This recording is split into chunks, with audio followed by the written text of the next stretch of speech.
بسم الله الرحمن الرحيم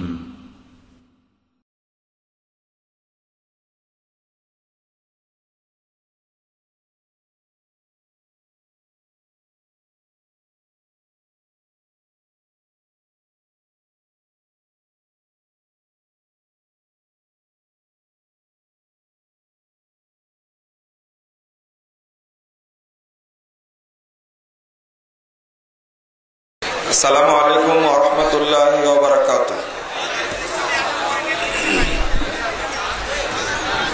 আলহামদুলিল্লাহি ওয়াহদাহু ওয়াসসালাতু ওয়াসসালামু আলা মান লা নাবিয়্যা বা'দা। আহলে হাদিস আন্দোলন বাংলাদেশের উদ্যোগে আয়োজিত জাতীয় তাবলীগে ইজতেমার উপস্থিত বিভিন্ন জেলা থেকে আগত শ্রদ্ধেয় মুসলিম ভাতৃমণ্ডলী, তাবলীগে ইজতেমায় পৃথকভাবে প্রশ্নোত্তর পর্ব এবারে সূচনা হল। ইতিপূর্বে এভাবে হয়নি, তবে প্রশ্নোত্তর হয়েছে। আপনাদের আবেদনের কারণেই এটা চালু হলো। আল্লাহ চাহে তো পরবর্তীতে চলবে ইনশাআল্লাহ। যত প্রশ্ন করেছেন সব প্রশ্নের উত্তর দেওয়ার সময় হবে না। প্রশ্নোত্তর সবই দেওয়া যাবে, কিন্তু সময় লাগবে অনেক। আমি কিছু প্রশ্ন উত্তর দিয়ে চলে যাব, এরপরে আপনাদের শ্রদ্ধাভাজন ব্যক্তিত্ব শেখ আমানুল্লাহ বিন ইসমাইল আল মাদানী তিনি কিছু প্রশ্ন উত্তর দিবেন ইনশাআল্লাহ।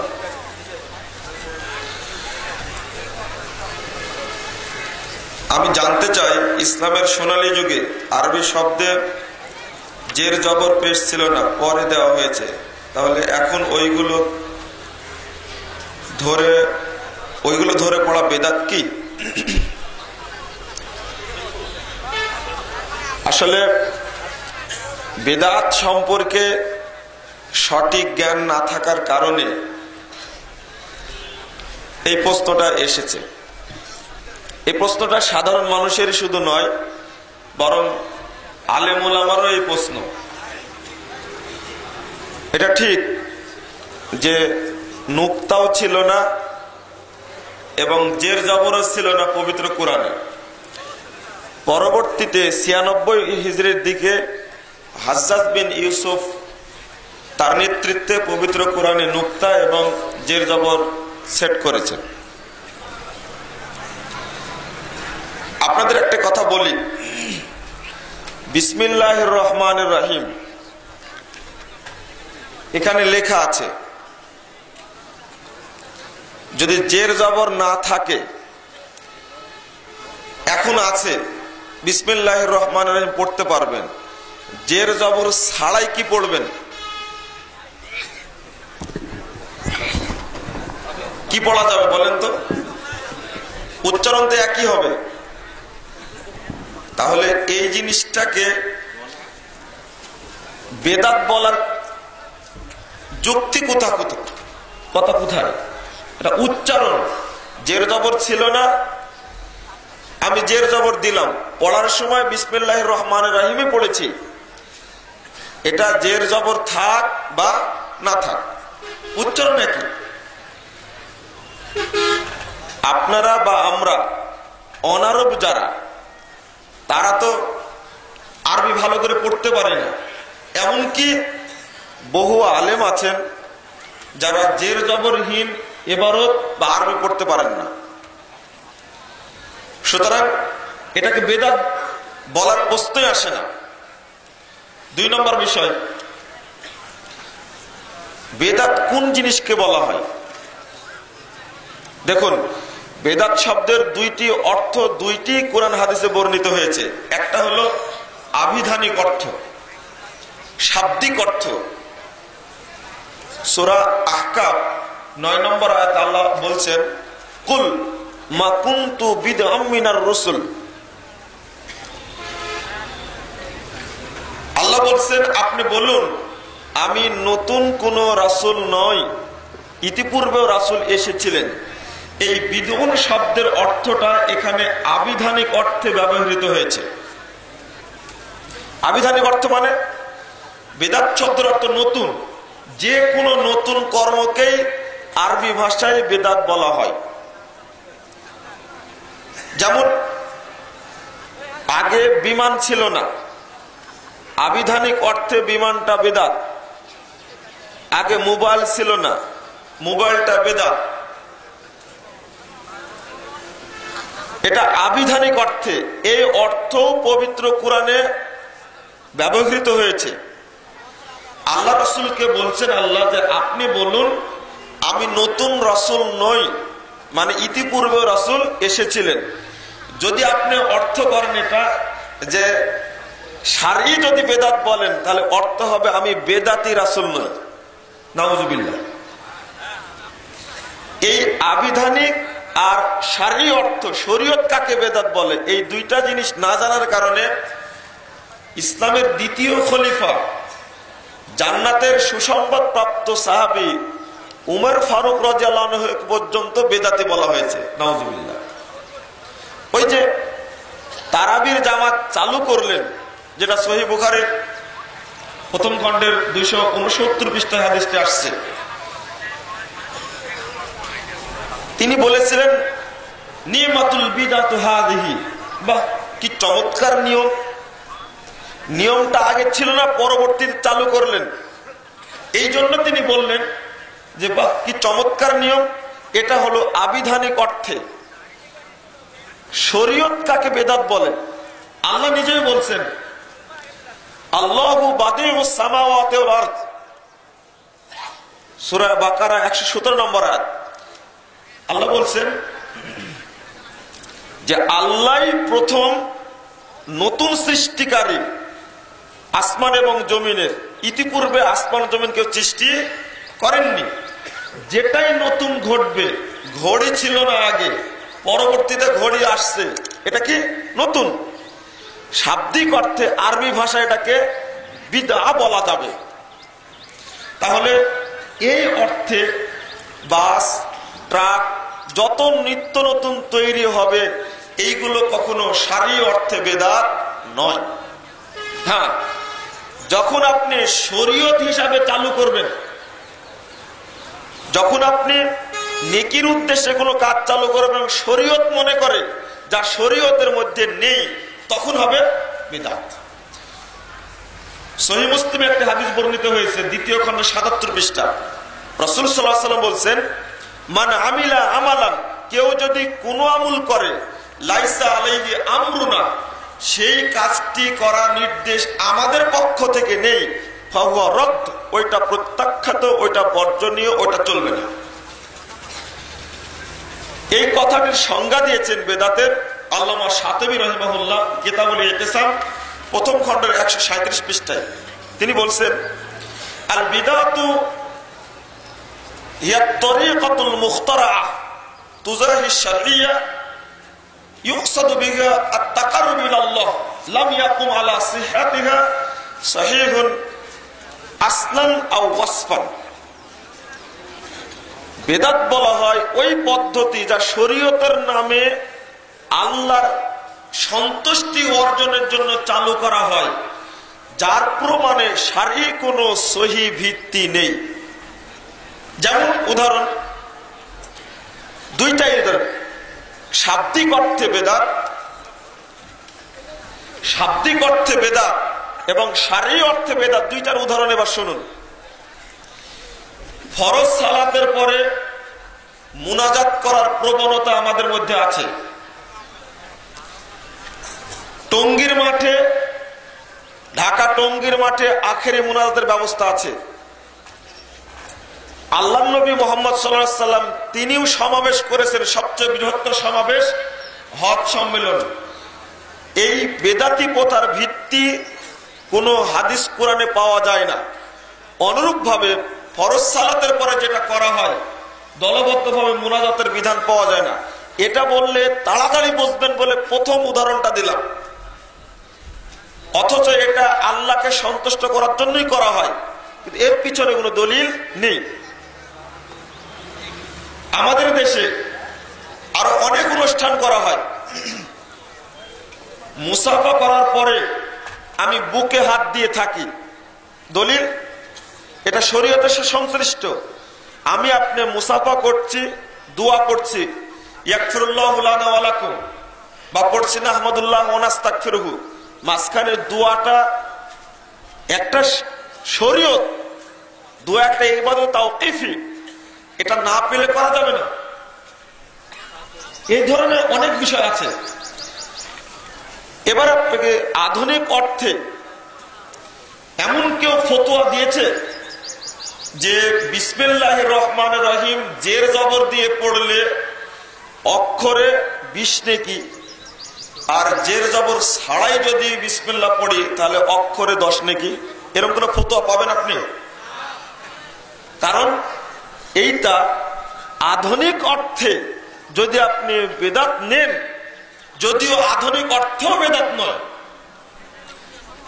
এই ভাঙ্গা মসজিদে সালাত আদায় করলে আপনি নেকি পাবেন 10টি, আর পাকা মসজিদে সালাত আদায় করলে নেকি হবে 5টি, এরকম কোন ফতোয়া আছে?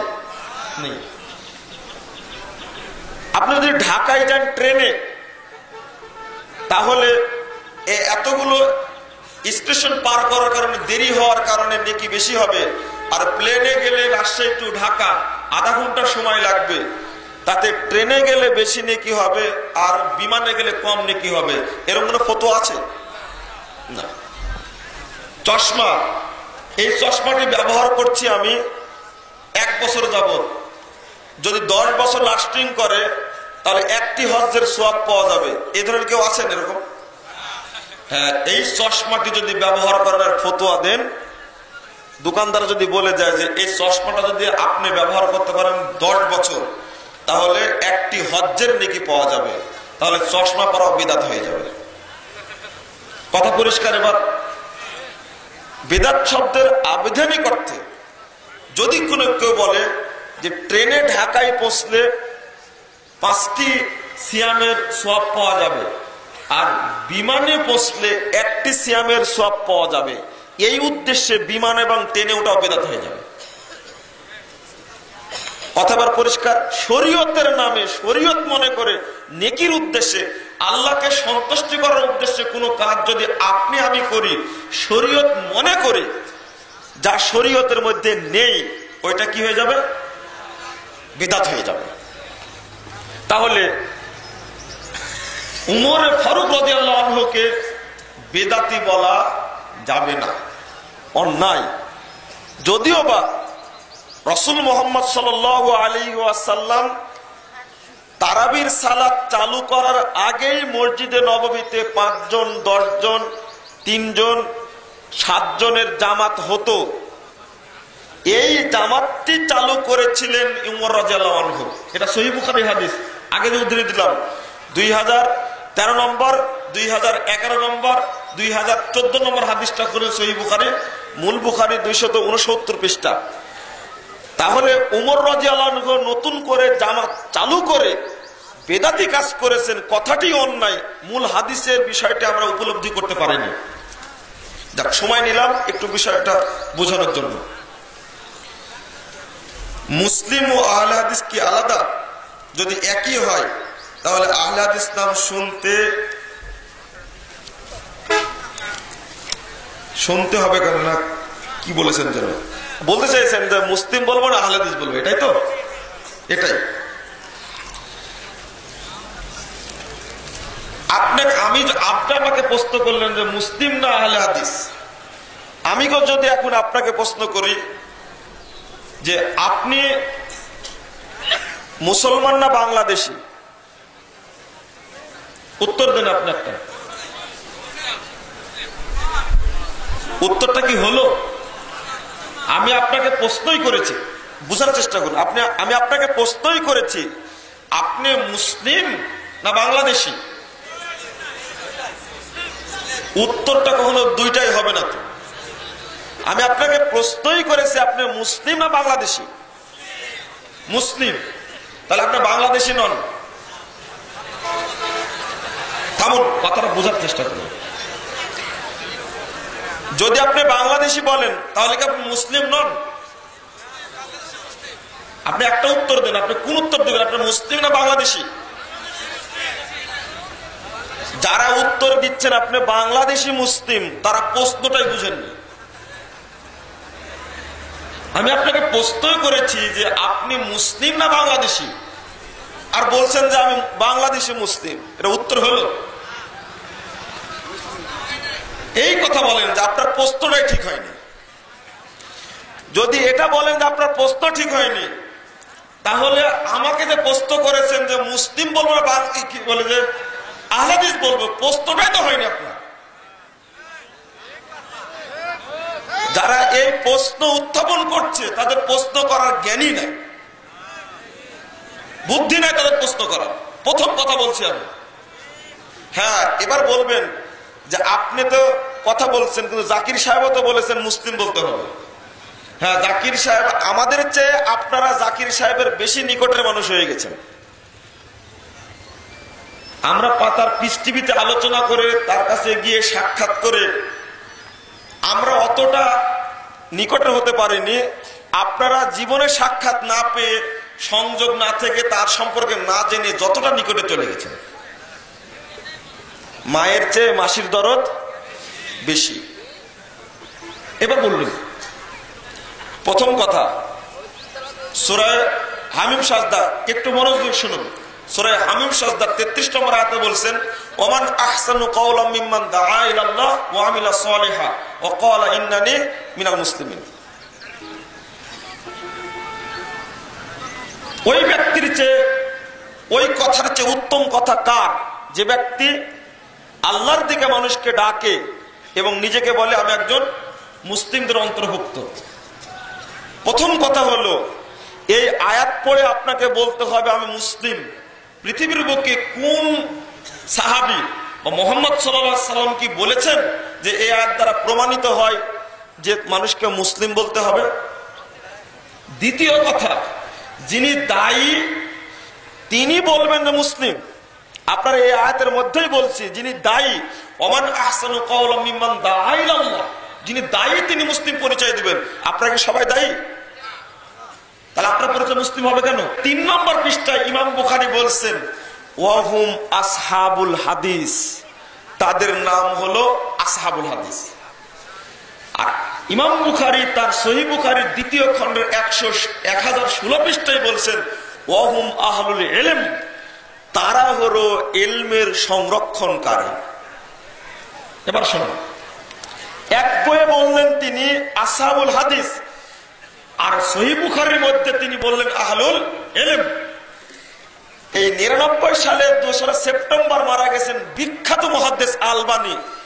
তিনি আবার বলছেন লা মুনাফাতা বাইনাহুমা লিআন্না আহলুল ইলম ওয়া হুম আসহাবুল হাদিস।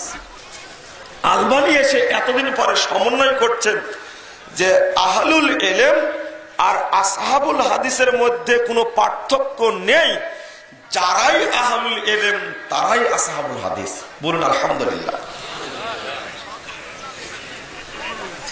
আর 2টা উদ্ধৃতি দেব, পরবর্তী চলে আসুন। ইমাম ইবনু তাইমিয়াকে জিজ্ঞেস করবেন আপনি যে এই দলটি কোন দল? 73 ফেরকার একটি ফেরকা জান্নাতে যাবে, সেটা কোন দল?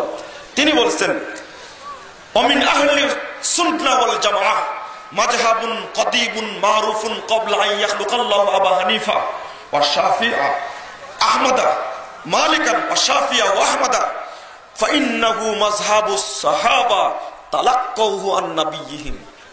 মিনহাজুস সুন্নাহ প্রথম খণ্ডের 156 পৃষ্ঠা খুলুন। ইবনু তাইমিয়াকে জিজ্ঞেস করলাম, তিনি বললেন এটা হলো আহলে সুন্নাহ ওয়াল জামাআহ মাযহাব। এই মাযহাবটা হলো অতি পরিচিত প্রাচীন একটি মাযহাবের নাম। এই মাযহাবটা সৃষ্টি হয়েছে ইমাম আবু হানিফা, ইমাম মালিক, ইমাম শাফি, ইমাম আহমদ বিন হাম্বলকে আল্লাহ সৃষ্টির বহুদিন পূর্বে ফাইন্নাহু মাযহাবুস সাহাবা, এটা হলো সাহাবীদের মাযহাব। তালাক্কাউহু আন নবিয়িহিম, আর সাহাবীরা পেয়েছে তাদের নবী থেকে। এবার আপনি বলুন কয়টি নাম হলো? দুঃখজনক হলো আহলে হাদিস শব্দটি হলো বৈশিষ্ট্যগত নাম, এটা আকীদার নাম, আর জাতির নাম হলো কি? মুসলিম। আর আপনাকে কে বলেছে যে আপনাকে পিঠে আহলে হাদিস সিল মারতে হবে? একজন হানাফি ঘরে জন্মগ্রহণ করে তিনি যদি পবিত্র কোরআন এবং সহিহ হাদিস মেনে চলেন, তিনি আহলে হাদিস। একজন হিন্দু যদি হিন্দুর ঘরে জন্মগ্রহণ করে পবিত্র কোরআন এবং সহিহ হাদিস মেনে চলে মুসলমান হয়ে, তাহলে তার নাম কি? আহলে হাদিস। তার নাম সৌদি আরবে গেলে সালাফি, বাংলাদেশ থাকলে মোহাম্মদী বা আহলে হাদিস, ইন্দোনেশিয়া গেলে ওর নাম হলো আনসারুস সুন্নাহ, মালয়েশিয়া গেলে তার নাম হবে মোহাম্মদী, আমার দেশে থাকলেও কখনো হবে ফরাজি, কখনো হবে রফাদানি, কখনো হবে হেদাতি। আপনার অনেক পরিচয় আছে, পরিচয় নেই? আমি অত ব্যাখ্যা করতে, ব্যাখ্যাটা ভালো করে করেন আমরুল বিন ইসমাইল সাহেব। আমি একটু দলিল ভিত্তিতে একটা কথা বললাম আপনাদের উদ্দেশ্যে। তাহলে প্রশ্ন উত্তর আপনার কাছে নিতে হবে কেন? ওই দলটির নাম কি? আমি বলছি আপনাকে এমন কোন নাম বের করুন যে ওই দলটির নাম মুসলিম, কোন সাহাবী, কোন তাবেঈ, কোন মুহাদ্দিস, কোন পণ্ডিত, কোন ফকি আজকের দিন পর্যন্ত এই হাদিসের অর্থ করেছেন মুসলিম। দেখেন একটা কথা কি পরিষ্কার? শুধু তাই নয়, আরে ইংরেজরাও বলেছে এই কথাটি। শুধু বুঝলাম না আমি, এখন নতুন ব্যাখ্যা উপস্থাপন করছি। আমাকে কি বলতে হবে? মুসলিম বলতে হবে। দলিল, দলিল হলো সূরা হজ্জের ৭৮ নম্বর আয়াত, ওয়াসাম্মাকুমুল মুসলিমিন, তোমাদের নাম রেখেছে মুসলিম।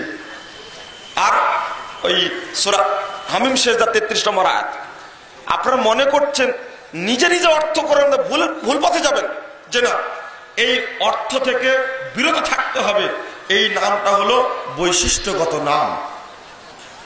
আরেকটি প্রশ্ন, যদি আহলে হাদিসই বলতে হবে, তাহলে পৃথিবীর সমস্ত মানুষকে আহলে হাদিস বলতে হবে না? সবাই কি আহলে হাদিস বলে? সৌদি আরবে যারা সালাফি বলে তাদেরকে কাফের বলবেন আপনি? যারা আপনার মতো আকীদা, আপনার মতো আমল, আপনার মতো বিশ্বাসকে লালন করে মালয়েশিয়ার মানুষ, তাদেরকেও তারা বলে মোহাম্মদী, আপনি কি বলবেন তারা কাফের? আহলে হাদিস বলে না তারা। ইন্ডিয়ার মানুষ বলে মোহাম্মদী, আপনি কি তাকে বলবেন তারা কাফের, যেহেতু আহলে হাদিস বলে না? থিসিস খুললে ভালো পাবেন, বিভিন্ন নামে আহলে হাদিস, আহলে চাউন থিসিসের মধ্যে উল্লেখ করা আছে, এবং আহলে চাউন কিও কেন বইয়ের মধ্যে উল্লেখ করা আছে।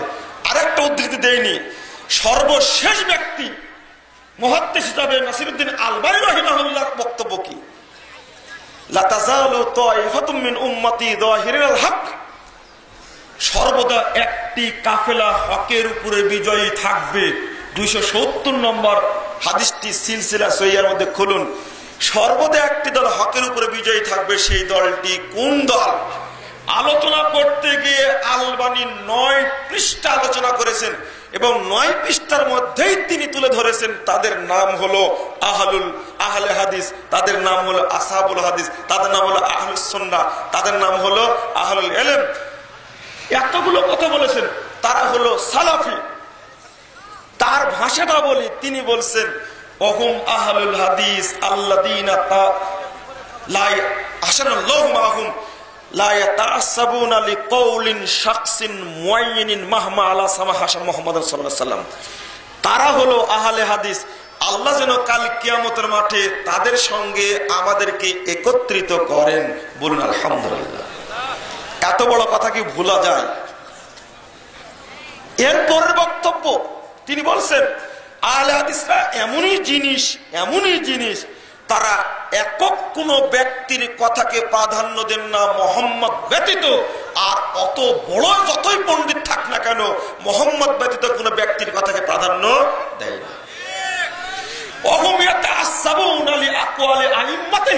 পৃথিবীর অন্যান্য সকল দল তারা আঁকড়ে ধরে থাকে তাদের ইমামের বক্তব্য। ও আহলুল হাদিস ইয়াতাআসসাবুনা লিআকওয়ালিন নাবিয়িহিম, আর আহলে হাদিসগণ তাদের নবীর বক্তব্য আঁকড়ে ধরে থাকে। এরপর তিনি বলছেন ফালা আযাবা বাদা হাযাল বায়ান, আমি যে বক্তব্য দিলাম এই বক্তব্য শুনে আশ্চর্য হওয়ার কিছু নাই, কারণ আইয়াকুনা আসহাবুল হাদিস, আসহাবুল হাদিস হুমুত তাইফাতুত তাহিরা ওয়াল ফিরকাতুন নাদিয়া বাল আল উম্মাতুল ওয়াসা আশওয়াদাউল খালক। তিনি বলছেন আশ্চর্য হওয়ার কিছু নাই, এই আহলে হাদিস গণই তারাই হলো বিজয়ী কাফেলা, তারাই হলো ফিরকায়ে নাজিয়া, তারাই হলো কাল কিয়ামত মধ্যমপন্থী উম্মত, শ্রেষ্ঠ উম্মত, তারাই হলো কাল কিয়ামতের মাঠে রাসূলের পক্ষ থেকে সাক্ষ্যদানকারী। বলুন আলহামদুলিল্লাহ।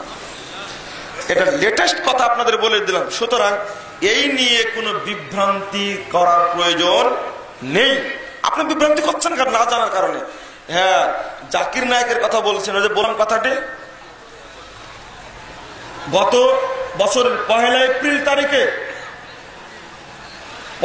এপ্রিল তারিখে কিষানগঞ্জ সম্মেলন হয়েছে। আহলে হাদিসরা তাকে নিয়ে আসছিলেন। আগামী 27, 28, 29 তারিখে মুর্শিদাবাদে আসবেন। যদি তিনি আহলে হাদিস নামটি না বলে দাওয়াতি কাজ করতে পারেন আর আহলে হাদিস ভাইদের সহযোগিতা নেন এবং তাদের প্রোগ্রামে অংশগ্রহণ করেন, তাহলে কি আপনার আপত্তি আছে? আর পৃথিবীর অন্য কোন ব্যক্তি আছে, কোন মাযহাব আছে, কোন তরিকা আছে, ওই ব্যক্তিকে ডেকে নিয়ে প্রোগ্রাম করাবে? পিস টিভি খুললে কাকে দেখতে পান? আব্দুর রাজ্জাক বিন ইউসুফকে। তিনি কে? পিস টিভি খুললে দেখতে পান কাকে বসে আছে? বদরুদ্দীন নাদবিকে। তারা কারা? সবাই আহলে হাদিসের শত্রু? সব তথ্য বলা যায় না, এই জন্য বললাম না, এতটুকু একটু খুলে বলতে চাইলাম। সুতরাং আপনি মুসলিম না আহলে হাদিস, এই প্রশ্নটা যেমন অযৌক্তিক, আমি অনুরূপ ভাবে আপনাকে বলবো এই উত্তর দিতে যাওয়াটা অযৌক্তিক।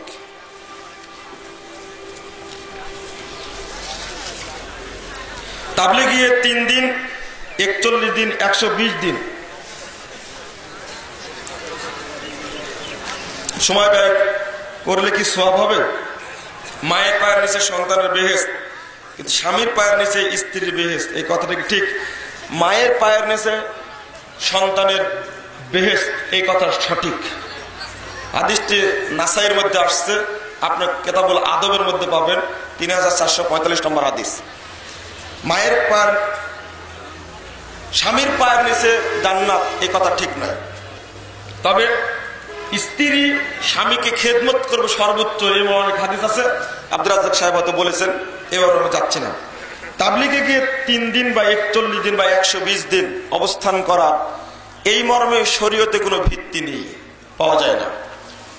সুতরাং প্রচলিত তাবলীগ সম্পর্কে এতটুকু বলবো যে তাবলীগটি চালু আছে আমাদের দেশে, বিশেষ করে উপমহাদেশে, উপমহাদেশ না গোটা পৃথিবীতে যেখানে যাবেন সেখানে ইলিয়াসি তাবলীগটা পাওয়া যাবে।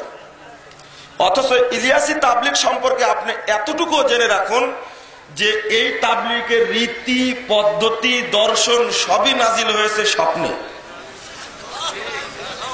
আপনাকে একটি কথা বলছি, ইলিয়াস সাহেবের নিজের বক্তব্য আছে, মালফুজাতে ইলিয়াস নামে একটি বই আমার কাছে আছে। সেই বইটির 51 পৃষ্ঠা খুললে উর্দু বই, মৌলানা মনজুর নোমানি সংকলিত, অসুস্থ থাকা অবস্থায় তার কাছ থেকে এটা সাক্ষাৎকার নিয়েছেন মৌলানা ইলিয়াস সাহেব। এই বইয়ে 51 পৃষ্ঠায় আলোচনা করতে গিয়ে কয়েকটি কথা উল্লেখ করেছেন যে আজকাল মুসপার উলুমে সহিয়া কে ইলকা হতা হয়, আমার উপরে আজকাল সহি এলেম নাজিল হচ্ছে। তাকে কৌশেষ কারো মুঝে নীंद জিয়াদা আয়ে, তোমরা প্রচেষ্টা চালাও আমার জন্য ঘুম বেশি বেশি হয়।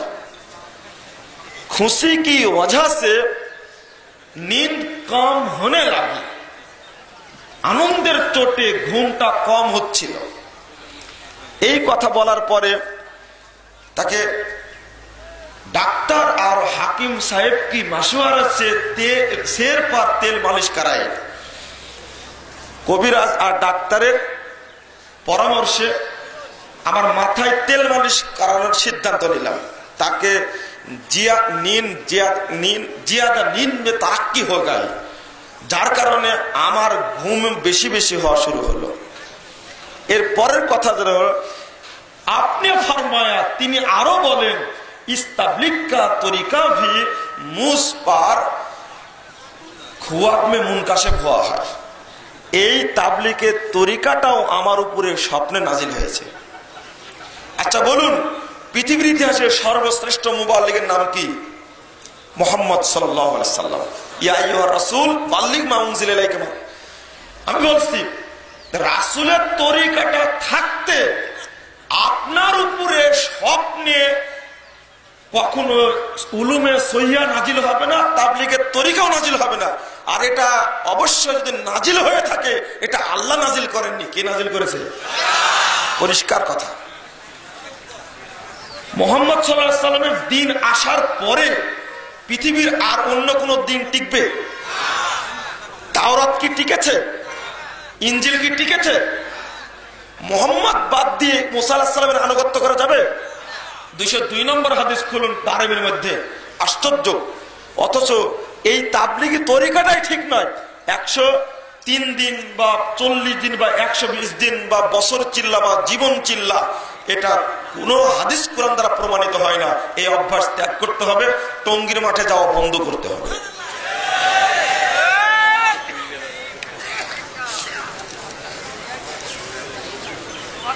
আমাদের ভিতর কিছু লোক বলেন আপনারা গণতন্ত্রের বিপক্ষে কথা বলেন, রাজতন্ত্রের বিপক্ষে বলেন, আপনারা নাকি বর্তমান সরকারের সাথে আপোষ করে চলেছেন।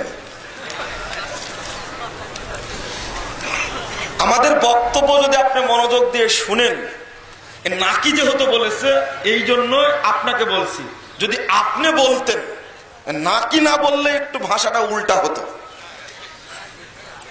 নাকি বলেছেন মানে আপনার উপর দেননি, এটা এই জন্য বলছে। আমাদের বক্তব্য শুনলে তার বাস্তবতা প্রমাণিত হয়। আহলে হাদিসরা রাসূলের যুগ থেকে নিয়ে আজ পর্যন্ত এবং আরো বলছি ইনশাআল্লাহ কিয়ামত পর্যন্ত কোন মতবাদের লেজুড় ভিত্তি করেনি, ইতিপূর্বে করছে না, কিয়ামত পর্যন্তও করবে না ইনশাআল্লাহ, কোন দিনই না।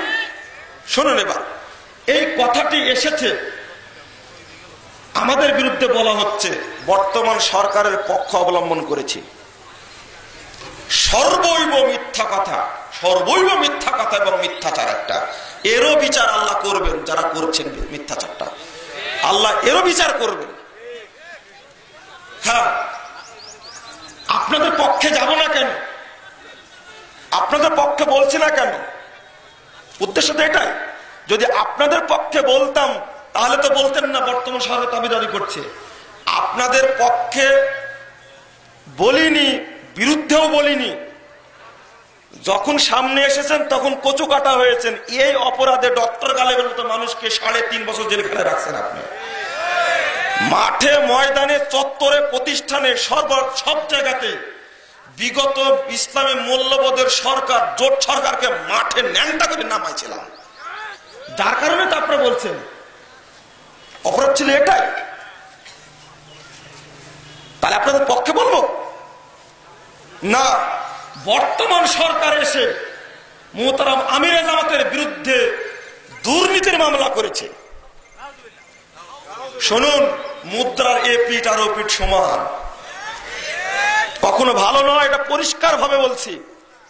আর এই পরিষ্কার বক্তব্য দেওয়ার কারণে মানুষের হৃদয়ে আমরা ঠাঁই করে নিতে পেরেছি, আলহামদুলিল্লাহ।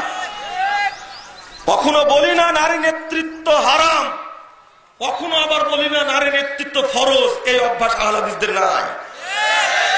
কখনো বলি না কবর পূজা শিরক, কখনো বলি না যে কবর পূজা জায়েজ। কবর পূজা, মূর্তি পূজা রাসূল হারাম করেছেন, কিয়ামত পর্যন্তই হারাম থাকবে। এটা পৃথিবীর কোন টুপিওয়ালা, কোন দাড়িওয়ালা, কোন রাজনৈতিক ব্যক্তি কবর পূজাকে হালাল করতে পারবে না, পরিষ্কার কথা। আমি বলছি, আমি যুব সংগঠনের, আহলে যুব সংঘের প্রধান হিসাবে আমি কথাগুলো বলছি। অতএব এই সমস্ত বিভ্রান্তি ছড়ানোর দরকার নেই। এক সময় শুনলাম যে খাম্বা পূজা, স্তম্ভ পূজা করা শিরক। পরে উত্তর শুনলাম যে শহীদ মিনারে ফুল দিলে পাপও হয় না, পুণ্যও হয় না। এই ফালতু কথা আহলে হাদিসদের মুখ থেকে বের হয় না। আহলে হাদিসদের নেতৃত্বের পরিবর্তন হয়, নীতির পরিবর্তন হয় না। আহলে হাদিসরা ওই ভাষায় কথা বলেন যে ভাষায় মুহাম্মদ সাল্লাল্লাহু আলাইহি ওয়াসাল্লাম কথা বলেছেন, যে ভাষায় কথা বলেছেন সাহাবায়ে কেরাম, যে ভাষায় কথা বলেছেন তাবেঈগণ, যে ভাষায় কথা বলেছেন মুহাদ্দিস উলামায়ে কেরাম, যে ভাষায় কথা বলেছেন ইবনে তাইমিয়া, যে ভাষায় কথা বলেছেন ইবনে কাসির, যে ভাষায় কথা বলেছেন যুগ যুগ ধরে হকপন্থী উলামায়ে কেরাম, এবং কিয়ামত পর্যন্ত বলেই যাবে ইনশাআল্লাহ। এটা সির্ফ প্রচারণা মাত্র, আপনাকে দুর্বল করা। গণতন্ত্রের সাথে বাংলাদেশের সবাই জড়িত, রাজনৈতিক দল যত সবাই জড়িত না? যদি সবাই জড়িত হয় আর যদি গণতন্ত্রের বিরুদ্ধে বলে থাকি, তাহলে আপনি কিভাবে বললেন যে একটি দলের পক্ষে বলা হলো? আপনি নিজেই বলছেন আপনারা গণতন্ত্রের বিপক্ষে বলেন। বাংলাদেশের সমস্ত রাজনৈতিক দল কি গণতন্ত্রের পক্ষে না বিপক্ষে? সবাই পক্ষে। তাহলে আমি গণতন্ত্রের বিরুদ্ধে বললে সবার বিরুদ্ধে যাবে না? প্রশ্নটা ঠিক হয়েছে? তাহলে বুঝতে ভুল হয়েছে। গণতন্ত্র শুধু নয়, পৃথিবীতে কিয়ামত পর্যন্ত গণতন্ত্রের চেয়ে আরো আধুনিক কোন পচাতন্ত্র তৈরি হয়, তবু তার বিরুদ্ধে অবস্থান করবে ইনশাআল্লাহ। আর আমরাই বলে থাকি মাঠে এই সমাজতন্ত্র, ধর্ম, রাজতন্ত্র, ধর্মনিরপেক্ষতাবাদ, যত তন্ত্র আছে সমস্ত তন্ত্রের বিরুদ্ধে একবারে পরিষ্কার স্বচ্ছ তথ্য আমরাই তুলে ধরি। আপনাদেরকে বলছি, একটি গ্রন্থ বের হয়েছে, স্মারক গ্রন্থ, বাংলাদেশ আহলে হাদিস যুব সংঘের 33 বছরের সমস্ত কিছু, তার মধ্যে একটা আর্টিকেল আছে গণতন্ত্র ও ইসলাম সম্পর্কে। এর মধ্যে পরিষ্কার তথ্য তুলে ধরা হয়েছে। এই স্মারক গ্রন্থটা আপনারা সংগ্রহ করবেন। তার মধ্যে নেতৃত্বের নির্বাচন, তারপর যে শিক্ষা ব্যবস্থা, তার মধ্যে সবকিছু তুলে ধরা হয়েছে, আমাদের নীতি আদর্শ সব তুলে ধরা হয়েছে। সুতরাং এই অভিযোগটা সঠিক নয়। আমি মতবাদের পর্যালোচনা করতাম, কিন্তু সময় নেই। স্মারক গ্রন্থ বললাম, বাংলাদেশ আহলে হাদিস যুব সংঘ স্মারক গ্রন্থ।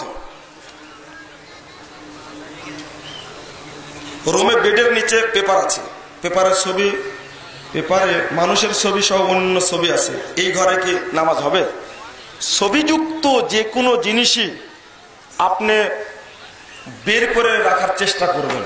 হ্যাঁ, বেডের নিচে আছে, যদি বেডের নিচে থাকা ছবিটা আপনার নিজস্ব ছবি হয়, ঢেকে রেখেছেন আপনি, ওকে আপনি শ্রদ্ধা করার জন্য, ইতিহাসে রাখার জন্য রাখছেন, তবু নাজায়েজ হবে। এটা বলি, শেষ করি উত্তরটা। হ্যাঁ, দ্বিতীয় বিষয় হলো, যদি পত্রিকায় পেপারে ছবি থাকে, এটাকে আপনি সম্মানও করেন না, মর্যাদাও দেন না। এই ছবিটা, পত্রিকার ছবিকে আপনি মূল্যায়ন করেন না, মর্যাদা দেন না, সম্মান করেন না, এই ছবি ধর্তব্য নয়। কিন্তু ছবি ঢাকা আছে, আপনার ছবি, আর নিচে রেখে দিয়েছেন আপনি, এই ছবিটা ক্ষতিকর, এই ছবি রাখা যাবে না, কারণ তাকে আপনি শ্রদ্ধা করছেন, সম্মান করছেন, এটা চলবে না। আয়েশা রাদিয়াল্লাহু আনহা একটা কাপড় রেখে দিয়েছিলেন, আল্লাহর রাসূলের কাপড় সরা। আয়েশা রাদিয়াল্লাহু আনহা বলছেন, আমি কাপড়টাকে ছেড়ে আমি বালিশের কভার বানালাম। বালিশের কভার বানানোতে কি ছবিটা উঠে গেল? আচ্ছা, তার সাথে এর অর্থ হলো ছবিকে মূল্যায়ন করা যাবে না। ছবি টোটালি, প্রথমত ছবি হারাম। কোন একান্তই যদি ছবি না তোলা যায়, ছবি না তুলে থাকা যায় না, তখন আপনি ছবি তুলতে পারেন। হজ্জে যাচ্ছেন, ছবি লাগবে। এই যে ভিডিওটা প্রচার করবেন, আপনি ছবি তুলেন, কিন্তু আমি যদি এখানে নামছি আর একটা ছবি নিচ্ছেন আমার জন্য, না, এটা ক্ষতিকর, চলবে না। তবে অনেক আলেম ওলামা বিরুদ্ধে বলেছেন, ছবির বিরুদ্ধে। আর যে কথাই বলছি, যে ছবিকে যদি মূল্যায়ন করেন, ঘরে যদি রেখে দেন আপনি, তখন সেটা নাজায়েজ হবে। ওটা আপনার বাপের বা আপনার ছবি হলেও নাজায়েজ হবে।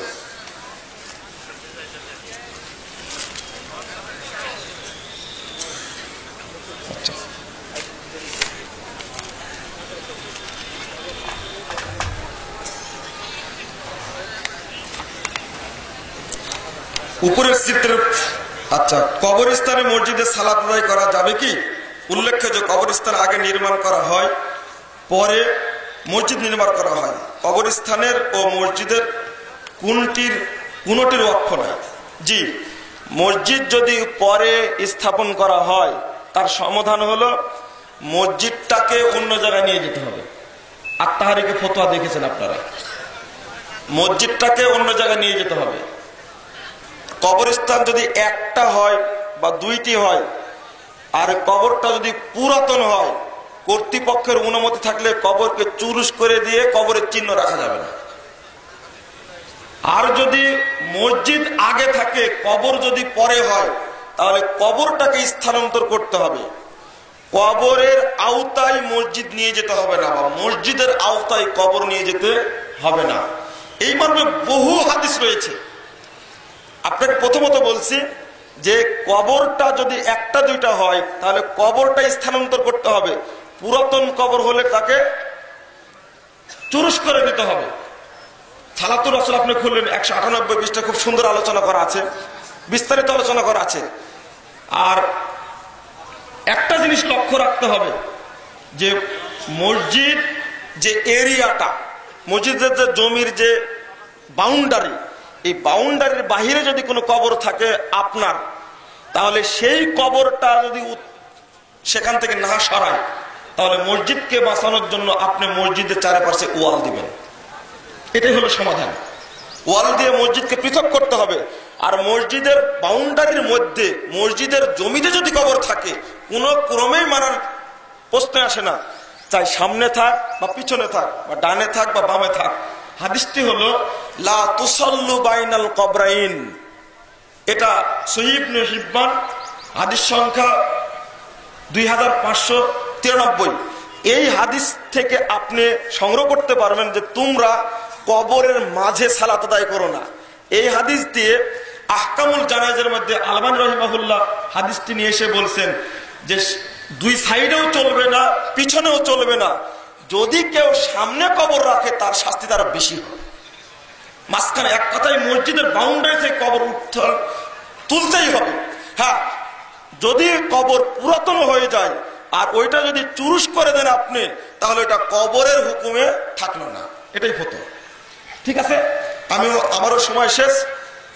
মাদানী সাহেব বসে আছেন, তিনি উত্তর দিবেন। আল্লাহ রাব্বুল আলামিন আমাদেরকে যেন সঠিক বিষয়টা জানার তৌফিক দান করেন, আল্লাহুম্মা আমিন। এখানে দেখছি সালাত সম্পর্কে অনেক প্রশ্ন আপনারা করেছেন। সালাত সংক্রান্ত জোরে আমিন বলা, মুনাজাত করা ইত্যাদি বিস্তারিত অনুরূপভাবে আপনার রফুল আয়দান করা। আমি একটা পদ্ধতি, যদিও নিজের পক্ষ থেকে বলা হয়ে যাচ্ছে, কালকে ঘোষণা হয়েছে, প্রচলিত যে সালাত আছে এই সালাতটাই আপনাদের বড় সমস্যা। সেজন্য আমি বলবো যে জাল হাদিসের কবরে রাসূলুল্লাহর সালাত, এই বইটি আপনারা সংগ্রহ করার চেষ্টা করবেন আল্লাহ চাহে তো। এর মধ্যে আপনার যে কোনো সালাতের সুন্নাত বলেন, কসর সালাত বলেন, ঈদাইন বলেন, জানাজা বলেন, জুমা বলেন ইত্যাদি যেগুলো সালাত আছে, বা এই আমরা যে ফরজ সালাত আদায় করি, যত ত্রুটি আছে, ওযু বলেন, সবগুলো উল্লেখ করা আছে। সেটা সংগ্রহ করে আপনারা আমল করার চেষ্টা করবেন। আল্লাহ তৌফিক দান করুক, আল্লাহুম্মা আমিন। সুবহানাকাল্লাহুম্মা বিহামদিকা আশহাদু আল্লা ইলাহা ইল্লা আনতা আস্তাগফিরুকা ওয়া আতুবু ইলাইকা। আসসালামু আলাইকুম ওয়া রাহমাতুল্লাহি ওয়া বারাকাতুহু। আসসালামু আলাইকুম ওয়া রাহমাতুল্লাহি ওয়া বারাকাতুহু। ইন্নাল হামদালিল্লাহি নাহমাদুহু ওয়া নুসাল্লি ওয়া নুসাল্লিমু আলা রাসূলিহিল কারীম, আম্মা বা'দ। قال الله تبارك وتعالى فاسألوا أهل الذكر إن كنتم لا تعلمون بالبينات والزبر। আল্লাহ পাক বলেছেন, জানা না থাকলে জানা ব্যক্তির কাছে জিজ্ঞাসা করে জেনে নাও। জানা না থাকলে জানা ব্যক্তির কাছে জিজ্ঞাসা করে জেনে নাও। কোরআনের আয়াত থেকে বোঝা গেল জানা থাকলে প্রশ্ন করা যাবে না, না জানা ব্যক্তির কাছে প্রশ্ন করা যাবে না, দলিলবিহীন কোনো প্রশ্নের উত্তর নেওয়া যাবে না। সংক্ষিপ্ত আকারে উত্তর দেওয়ার চেষ্টা করব, বুঝে নেওয়ার চেষ্টা করবেন, যেহেতু অনেক প্রশ্ন আমাদের হাতে। তবে 1 ঘন্টার মধ্যেই শেষ করার ইচ্ছা রাখি ইনশাআল্লাহ। কোন মসজিদকে আহলে হাদিস জামে মসজিদ নামকরণ করা কি শরীয়ত সম্মত? জি হ্যাঁ, শরীয়ত সম্মত। রাসূলুল্লাহ সাল্লাল্লাহু আলাইহি সাল্লামের জামানায় বিভিন্ন নামে মসজিদ পাওয়া যেত। এর মাধ্যমে অন্য মুসলিমকে কি মসজিদে আসতে বাধা সৃষ্টি করে না? জি না, বাধা সৃষ্টি করা হয়নি। আমাদের আহলে হাদিস জামে মসজিদে অনেক মাযহাবী ভাইয়েরা এসে থাকেন, আমরা কাউকে বাধা দেইনি। মাযহাব মানা যাবে কি? জি না, মাযহাব মানার কোনোই দলিল কোরআন হাদিসে নেই।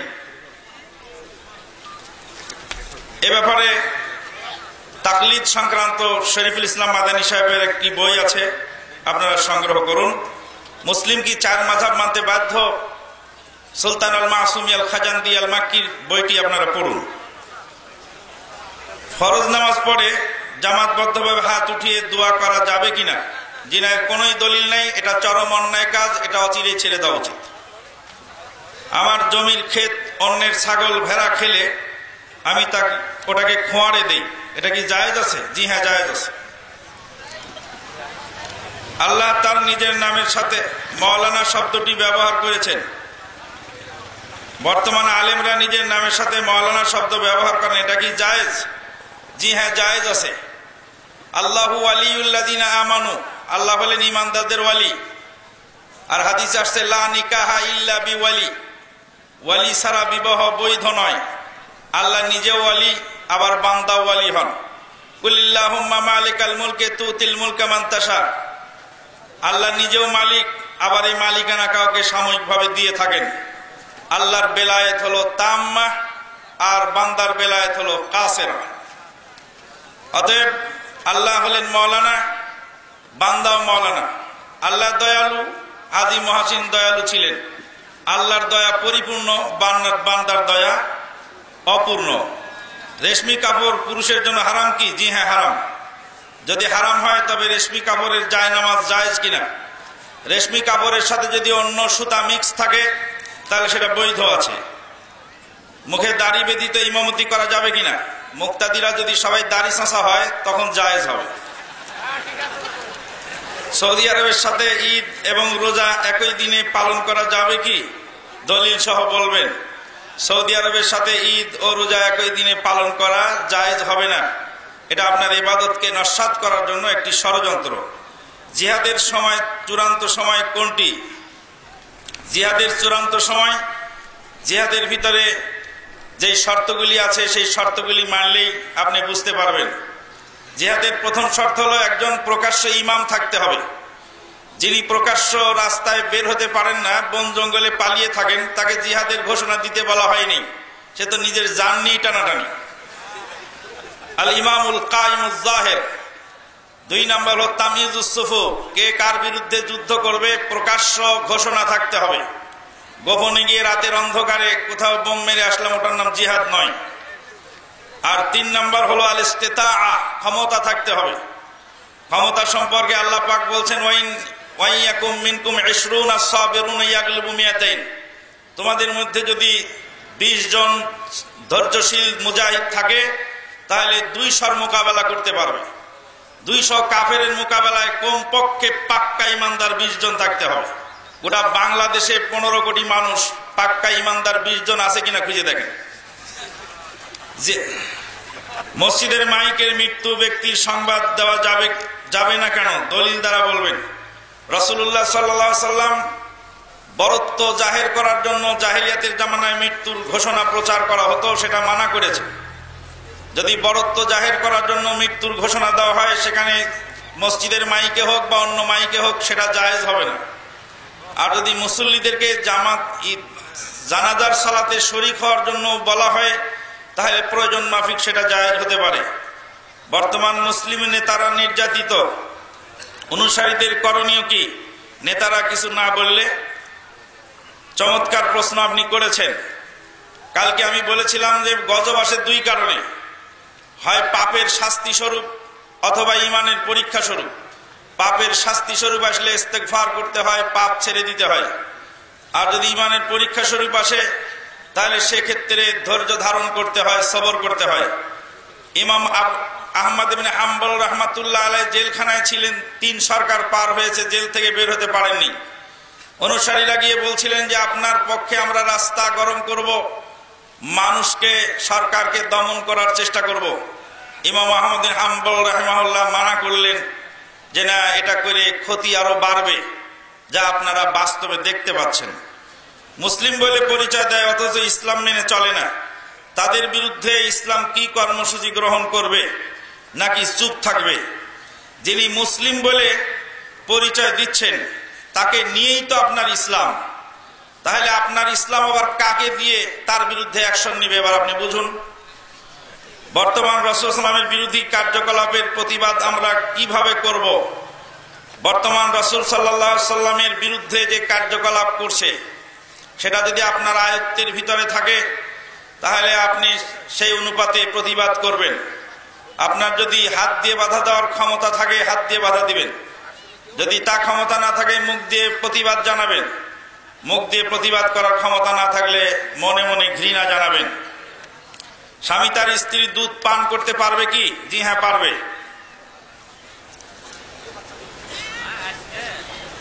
মহানবী সাল্লাল্লাহু আলাইহি ওয়াসাল্লামকে এটা তো বলা হয়ে গেল।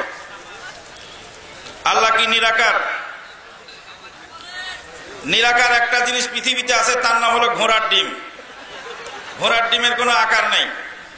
আল্লাহর অস্তিত্বকে অস্বীকার করার জন্য আল্লাহকে নিরাকার বলা হয়ে থাকে। আল্লাহর আকার আছে, মুসলিম শরীফের হাদিস। হাসরের ময়দানে আল্লাহ নিজের আকার পরিবর্তন করে প্রথমে আসবেন, বান্দার সাথে দেখা করবেন। পরবর্তীতে বান্দারা বলবেন যে আপনি আমাদের আল্লাহ নন। আল্লাহ পাক তখন আসল আকৃতিতে আসবেন। মুহাম্মদ সাল্লাল্লাহু আলাইহি ওয়াসাল্লামকে সৃষ্টি না করলে আসমান জমিন কিছুই সৃষ্টি হতো না। লাউলা কালামা খালাকতুল আফলাক হাদিস হলো made in China. Made in China আছে না? Made in China, made in Jinjira, made in Sialkot. আল্লাহু আকবার, এটা হলো হাদিস। উতলুবুল ইলমা ওয়ালাউ কানা বিসসিন, চীন দেশে ইলম হাসিল করতে যাও। মদিনা ওহী নাজিল হচ্ছে আর পাঠাচ্ছেন নবী চীনে, এটা হলো মেড ইন চায়না। এই হাদিস গ্রহণযোগ্য নয়। আল্লাহ পাক বান্দাকে সৃষ্টি করেছেন তার ইবাদতের জন্য। ওমা খালাকতুল জিন্না ওয়াল ইনসা ইল্লা লিয়াবুদুন, বান্দাকে সৃষ্টি করেছেন ইবাদতের জন্য। আর মানুষ ছাড়া, জিন ছাড়া অন্যান্য যে মাখলুকাত আছে এগুলি সৃষ্টি করেছেন মানুষের খেদমতের জন্য। হুয়াল্লাযী খালাকা লাকুম মা ফিল আরদি জামিআ। অতএব আল্লাহর সৃষ্টির উদ্দেশ্য কোরআন দ্বারা প্রমাণিত হলো। মনসুর হাল্লাদ আল্লাহর ওলি সর্ব জায়গায় বিরাজমান। এই আকীদা পোষণকারীর পিছনে নামাজ পড়া যাবে কিনা? মনসুর হাল্লাদ একজন বেদিন ছিল যে নিজেকে আল্লাহ বলে দাবি করেছিল, বলেছিল আনাল হক, আনাল হক। মক্কা মদিনার সঙ্গে নামাজ রোজা করা যাবে কিনা? সৌদি আরবের সঙ্গে ঈদের নামাজ পড়া যাবে কিনা? উত্তর আগে হয়ে গেছে। আমরা যদি সৌদি আরবের একদিন পরে সিয়াম ধরি তাহলে লাইলাতুল কদর বেজর রাত্রিতে পেয়ে যায়, বেজর রাত্রি পেয়ে যায়, আর আমরা জোর রাত্রিতে পাই। এক্ষেত্রে সিয়াম নিজ দেশের চাঁদ দেখে ধরবো না সৌদি আরবের সাথে সিয়াম ধরবো? এত চিন্তা আপনাকে করতে বলা হয়নি। আল্লাহ নবীকে একজন সাহাবী জিজ্ঞেস করলেন কিয়ামত কখন হবে? আল্লাহ নবী বললেন কিয়ামত যখন হয় হবে, তুমি কিয়ামতের প্রস্তুতি কি নিয়েছো এটা ভেবে দেখো। তা আমার কাজ হলো লাইলাতুল কদরের ইবাদত করা। আপনাকে আবার জিজ্ঞেস করছি, আপনি এখানে লাইলাতুল কদর পালন করছেন, আমেরিকাতে তখন দিন, তা আপনার এখানে লাইলাতুল কদর, ওখানে কি নাহারুল কদর? কোন মেয়েকে বিবাহের 12 বছর পর একটি ছেলে সন্তান রেখে অন্য স্বামীর ঘরে চলে যায়, স্বামীকে ডিভোর্স দিয়ে। তবে প্রথম স্বামী ওই স্ত্রীকে তালাক দেয়নি, শুধু স্ত্রী স্বামীকে তালাক দিয়েছে। ওই তালাক কি কোরআন হাদিসের আলোকে বৈধ? আপনি বিবাহ রেজিস্ট্রারির সময় দেখবেন যে স্ত্রীকে তালাক দেওয়ার অনুমতি দিল কিনা। হাল আইন না সাবেক আইন, এরকম একটা কথা লেখা থাকে। যদি আগেই স্ত্রীকে স্বামী তালাক দেওয়ার অনুমতি দিয়ে থাকে তাহলে তালাক বৈধ আছে। বিবাহ রেজিস্ট্রারের সময় যদি হাল আইন লেখা থাকে, স্ত্রীকে স্বামীকে তালাক দেওয়ার অনুমতি দেওয়া থাকে, তাহলে আগেই তো আপনি দিয়ে রাখছেন। ঠকছো তুমি পুবাইল্লার হাটে, হাতাও কেন গুদারা ঘাটে? আপনি তো অনুমতি আগেই দিয়েছেন স্ত্রীকে তালাক দেওয়ার, স্ত্রী আপনাকে তালাক দিয়ে চলে গেছে, সমস্যা কোথায়? মসজিদে ইমামের পিছনে ব্যক্তিগত কোনো মুসল্লির জায়নামাজ বিছিয়ে দেওয়া যাবে কিনা? মসজিদ তো চর দখল নয়, অতএব ব্যক্তিগত কোনো জায়নামাজ বিছানো যাবে না। তবে ব্যক্তি যদি অসুস্থ হয়, যে তার টাইলসের উপরে ঠান্ডার মধ্যে কষ্ট হয়, সেক্ষেত্রে তার জন্য বিশেষ বিবেচনায় যেতে পারে। মেয়ে যদি কোনো অপরাধ করে, সেজন্য তাকে ত্যায্যপুত্র আপনি করতে পারবেন না। হানাফি মাযহাবের মেয়েদেরকে বিবাহ করা যাবে কিনা? বিয়ে করে দেখেন যায় কিনা। 4 রাকাত সুন্নাত সালাতে কেরাত পড়া লাগবে কি? জি হ্যাঁ, শুধু সূরা ফাতিহা পড়া জরুরি, অন্যান্য সূরা পড়া মুস্তাহাব। শাহবাগ চত্বরে অবস্থানরত কি ঘটছে তা অবশ্যই জানাবেন। আমি আর কি জানাবো? আপনি তো আমার চেয়ে বেশি জানেন। আপনি জেনেই তো আমাকে জানালেন। আমরা আহলে হাদিস আন্দোলন করি, তাই বলে কি যুব সংঘ দল আওয়ামী লীগ করে? আওয়ামী লীগ যদি আমরা করে থাকি, তো বিগত সরকারের দেওয়া একটি মামলা আর বর্তমান সরকার আর একটি মামলা চাপিয়েছেন। আমাদের মহতারাম আমিরে জামাতের ঘাড়ে এখনো 2টি মামলা, আগের সরকারের একটি, এই সরকারের একটি। এই 2টি মামলা খারিজ হচ্ছে না কেন? তাদেরকে জিজ্ঞেস করুন।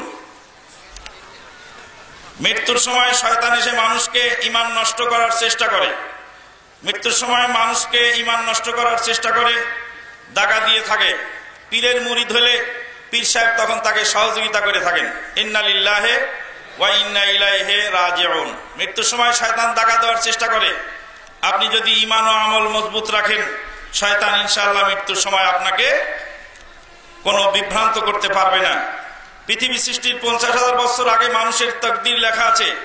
কেহ বলে শবে বরাতে জন্মের 6 দিনে ভাগ্য লেখা হয়। এগুলি কোনটা সঠিক? তাহলে আমাদের করণীয় কি? জন্মের 6 দিনে ভাগ্য লেখা হয় কপালে, ললাট লিখন কপালে লেখা, ওটা হলো হিন্দুদের আকীদা। জন্মের 6তম রাত্রিতে কপালে ভাগ্য লেখা, ওটা হলো হিন্দুদের আকীদা। আসমান জমিন সৃষ্টির 50,000 বছর আগে লাউহে মাহফুজে তাকদীর লেখা আছে, ওটা হলো মুসলিমদের আকীদা। তবে শবে কদরের রাত্রিতে, শবে বরাত নয়, শবে কদর, ফিহা ইউফরাকু কুল্লু আমরিন হাকিম, প্রত্যেক গুরুত্বপূর্ণ বিষয় সেদিন স্থিরিত করা হয়। এটার মানে হলো এই, আবাদুল আবাদ চিরস্থায়ী তাকদীর লেখা আছে। সেই তাকদীর থেকে বাৎসরিক তাকদীরকে আলাদা করা হয় লাইলাতুল কদরের রাত্রিতে। ইউফরাকু মানে ইউফসালু। আপনার কাজ হলো আপনি তাকদীরের উপরে বিশ্বাস রেখে কাজ চালিয়ে যাবেন। তাকদীরে থাকলে আপনি পাবেন, না থাকলে আপনি না পাবেন। কেউ বলে হেদায়েত নসিবে থাকলে পাবো, ঘরে বসে থাকলেই পাবো। তো রুজি তো নসিবে থাকলেই পাবেন, তো রুজির জন্য সকাল থেকে দৌড়ান কেন? খালেজ ভাবে তওবা করলে বান্দার বিগত দিনের গুনাহ মাফ করে দেন। অন্যের হক নষ্ট করলে কি হবে? অন্যের হক নষ্ট করলে তওবা করার আগে তার হক ফিরিয়ে দিতে হবে। তাকে যদি পাওয়া যায় ফিরিয়ে দিতে হবে। যদি টাকা পয়সা হয় তাহলে ফিরিয়ে দিবেন, আর টাকা পয়সা যদি না হয় তাহলে মাপ চেয়ে নিবেন। আর যদি তিনি মারা যেয়ে থাকেন, মাপ চাওয়ার সুযোগ না থাকে, যত মানুষের সামনে তাকে অপমান করেছিলেন তত মানুষের সামনে তার প্রশংসা করবেন এবং নিজের ভুল স্বীকার করবেন। কারো জিনিস যদি আপনি খেয়ে থাকেন, সে যদি অমুসলিম হয়, তাহলে সে যদি মুসলিম হয়, তাকে যদি না পাওয়া যায় তাহলে তার নামে সাদকা করবেন।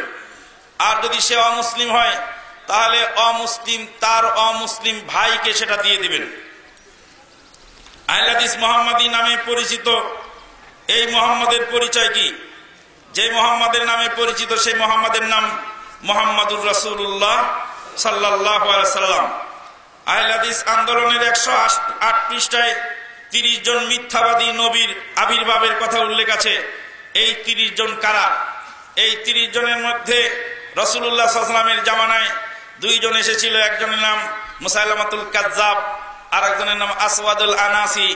বর্তমানে যে গোলাম মোহাম্মদ কাদিয়ানী সহ আর কারা কারা আছে আমরা জানি না। আব্দুল ওয়াহাব নজদি সম্পর্কে আপনাদের মতামত কি? মোহাম্মদ বিন আব্দুল ওয়াহাব নজদি রাহমাতুল্লাহ আলাইহি, তিনি সৌদি আরবের মাটি থেকে শিরক বেদাতকে দূর করেছিলেন। তার এই আন্দোলনকেই পরবর্তীতে ভারতবর্ষে বিকৃত করে ওয়াহাবি আন্দোলন নাম দেওয়া হয়। আহলে সুন্নাত ওয়াল জামাতে আধ্যাত্মিকতা অর্জন করার কোনো সুযোগ আছে কিনা? আধ্যাত্মিকতা মানেই হলো মারিফত, আর মারিফত মানেই হলো মায়ের পথ। তাবিজ কবজ ব্যবহারের কোনো সুযোগ আছে কিনা? মায়ের পথ মানে কি হাসবেন না? একজন পীর সাহেব একটি সুন্দরী রমণীর দিকে তাকিয়ে আছে, অনেকক্ষণ ধরে তাকিয়ে আছে। তখন মুরিদান বলছে, সি সি সি, আস্তাগফিরুল্লাহ, হুজুর আপনি কি কাম করেন? একজন বেগানা রমণীর দিকে তাকিয়ে আছেন। বলছে, বাবা শরীয়তের দৃষ্টিতে তুমি নাজায়েজ বলছো, মারেফতের দৃষ্টিতে আমি এই মহিলার সৌন্দর্য দেখছি এবং আল্লাহর প্রশংসা করছি। এরই নাম হলো মারেফত। দুনিয়ার যত নোংরামি কাজ আছে মারেফতের মাধ্যমে করা সম্ভব। বিয়ের আগে যদি কেউ কোনো নারীর সাথে মেলামেশা করে, পরে ওই নারীকে বিয়ে করে, তাহলে কি সেই স্ত্রী জেনাকারিনী রয়ে যায়? তওবা করলে বিগত দিনের সকল গুনাহ মাফ হয়ে যায়। আত-তাওবাতু তাজুব্বু মা কানাত ক্বাবলাহা, আত-তাওবাতু তাজুব্বু মা কানাত ক্বাবলাহা। তওবা তার বিগত দিনের সকল পাপকে মাফ করে দেয়। ইসলামে ভোট পদ্ধতি হারাম, কিন্তু বাংলাদেশের নাগরিক হিসাবে ভোট দিতে হবে। এখন আমরা কি করব? মরা গরু খাওয়া কার জন্য হালাল, কার জন্য হারাম আপনি বুঝে নেবেন। মরা গরুর দোকানদারি করা যাবে না তাই বলে। এটা হলো মরা গরু খাওয়া হালাল বিপদের সময়, আর একটা হলো দোকান দিলাম মরা গরুর গোশত বেচা, দুটা এক নয়। ইসলামী ব্যাংক তো বাংলাদেশ ব্যাংক হতে সুদ নেয় বা লোন নেয়, তো ইসলামী ব্যাংক তো পুরাপুরি সুদ মুক্ত নয়। ইসলামী ব্যাংকে টাকা কিভাবে রাখবো? ইসলামী ব্যাংক পুরাপুরি সুদ মুক্ত না হলেও অন্যান্য সুদী ব্যাংকের চেয়ে বহুগুণে ভালো আছে। তারা তো বাঁচার চেষ্টা করতেছে, যেখানে বাঁচতে পারে নাই সেখানে তো ক্ষতিগ্রস্ত হয়েছে। সেই জন্য অন্য ব্যাংক আর ইসলামী ব্যাংকে আপনি বরাবর করতে পারেন না। ইসলামী ব্যাংকে চাকরি করা বৈধ আছে, তবে চেষ্টা করবেন পারতপক্ষে যদি সম্পূর্ণ মুক্ত থাকার জন্য অন্যত্র করতে পারেন তাহলে উত্তম হয়। জরুরি প্রশ্ন দয়া করে পড়ুন। জি হ্যাঁ, দয়া ছাড়াই পড়তে পারছি। আমরা মাদ্রাসায় লেখাপড়া করি, মাথায় টুপি ও মুখে দাড়ি থাকায় বিভিন্ন প্রশ্নের সম্মুখীন হতে হয়। আমাদের মাথায় তো টুপি আছে, দাড়ি আছে, আমরা তো প্রশ্নের সম্মুখীন হই না। আপনি যে মাঝে মাঝে দাড়ি চাষেন আর মাঝে মাঝে ছাড়েন, ওই জন্যই তো প্রশ্ন করে কয়দিন আগে রাখলা আবার চাষলা কেন? রাজশাহী তাবলীগ ইজতেমায় মহিলাদের ডিজিটাল পর্দার মাধ্যমে পুরুষদেরকে দেখানো হচ্ছে, অথচ কোরআন ও সহিহ হাদিসে অনেক প্রমাণ রয়েছে। আপনি প্রমাণ পাননি, ভুল করেছেন। রাসূলুল্লাহ সাল্লাল্লাহু আলাইহি ওয়াসাল্লামের কাছে সাহাবায়ে কেরামগণ প্রশ্ন করতেন, রাসূলুল্লাহ সাল্লাল্লাহু আলাইহি ওয়াসাল্লাম তো বোরকা পরে বসে থাকতেন না নাকি? আমরা যখন বাসে যাই তখন তো বোরকা পরে আমরা বসে থাকি না, আমাদেরকে তো মহিলারা বাসে দেখতে পায়। আমরা যখন বাজারে যাই তখন মহিলারা দেখতে পায়। মহিলা যদি আমাদেরকে দেখে সেটা তার দোষ, মহিলারা যদি আমাদেরকে খারাপ দৃষ্টিতে দেখে সেটা তার দোষ। খারাপ দৃষ্টিতে আপনি দেখবেন কেন? কোরআন আল্লাহ নিজেকে এক বচনের জায়গায় বহু বচন ব্যবহার করেছেন। নাহনু আকরাবু ইলাইহি মিন হাবলিল ওয়ারিদ, ইন্না নাহনু নাযালনা যিকরা, এগুলি সম্মান অর্থে করা হয়ে থাকে। বর্তমান সমাজে বউ বিদায় নামক অনুষ্ঠানে মেয়ের বাবার নিকট থেকে চাল ডাল গোশত এগুলি নিয়ে থাকে। আপনাদের এলাকায় নেয়, আমাদের এলাকায় নেয় না। আপনারা দেন কেন? যদি সামাজিকতা রক্ষার্থে দেওয়া হয়, এটাকে সওয়াব মনে করে না দেওয়া হয়, তাহলে অবশ্যই জায়েজ আছে, এটাতে না জায়েজের কিছু নেই। তবে দুইটা জিনিস খেয়াল রাখতে হবে, মেয়ের বাপের উপর যেন জুলুম না হয়। আর একটা জিনিস খেয়াল রাখবেন, এই প্রথা যদি হিন্দু থেকে চালু হয়ে থাকে তাহলে অবশ্যই বর্জনীয়। খাতনার দিনে বিশেষ খাবার রান্না করে নিকটতম আত্মীয় স্বজনদের খাওয়ানো যাবে কিনা? খাতনা করে, বাচ্চার খাতনা করে খুশি মনে যদি আপনি আত্মীয় স্বজনকে কিছু দাওয়াত খাওয়ান প্রেজেন্টেশন ছাড়া, তাহলে ইনশাআল্লাহ না জায়েজের কিছু নেই। তবে হিন্দুয়ানি অনুষ্ঠান যেগুলি আছে সেগুলি বর্জন করবেন। বিয়ের ঘুরানি ফিরানির অনুষ্ঠানের নামে কন্যাপক্ষ বর কনে আনতে যে কয়জন যায়, তার পরের দিন বর পক্ষ তার দ্বিগুণ যায়। আপনি দ্বিগুণ যাবেন না, বিআইকে জিজ্ঞেস করবেন, যার সাথে দোস্তি আছে তার সাথে কুস্তি নাই। খোলাফায়ে রাশেদিন কোন পদ্ধতিতে রাষ্ট্রীয় ক্ষমতা অধিষ্ঠিত হয়েছিল, সহিহ হাদিসের আলোকে উত্তর দিবেন। আবু বকর সিদ্দিক রাদিয়াল্লাহু তাআলা আনহুকে খেলাফতে অধিষ্ঠিত করা হয়েছিল। রাসূলুল্লাহ সাল্লাল্লাহু আলাইহি ওয়াসাল্লাম ইন্তেকালের পূর্বে ইঙ্গিত দিয়েছিলেন। তিনি জামাতে ইমামতির অসুস্থতা অবস্থায় ইমামতির দায়িত্ব দিয়েছিলেন আবু বকর সিদ্দিক রাদিয়াল্লাহু তাআলা আনহুকে। একজন মহিলা এসেছিলেন, আল্লাহ নবী বলেছিলেন যে আমাকে যদি না পাও তা আবু বকর সিদ্দিকের সাথে তুমি যোগাযোগ করো। এই ধরনের ইঙ্গিত বহন করার কারণে ওমরে ফারুক রাদিয়াল্লাহু তাআলা আনহু সর্বপ্রথম আবু বকর সিদ্দিককে খলিফা বলে বায়াত করেন। পরবর্তীতে অন্যান্য সাহাবায়ে কেরামগণ বায়াত করে আবু বকর সিদ্দিককে খলিফা নিয়োগ করা হয়। আবু বকর সিদ্দিক রাদিয়াল্লাহু তাআলা ইন্তেকালের পূর্বে আমিরুল মুমিনিন ওমর ইবনুল খাত্তাবকে খলিফা নিয়োগ করে যান সাহাবীদের পরামর্শ নিয়ে। ওমরে ফারুক রাদিয়াল্লাহু তাআলা ইন্তেকালের পূর্বে, শহীদ হওয়ার পূর্বে তিনি একটি প্যানেল তৈরি করে দিয়ে যান এবং বলেন যে এই প্যানেলের লোকেরা সিদ্ধান্ত নিবে কে খলিফা হবে।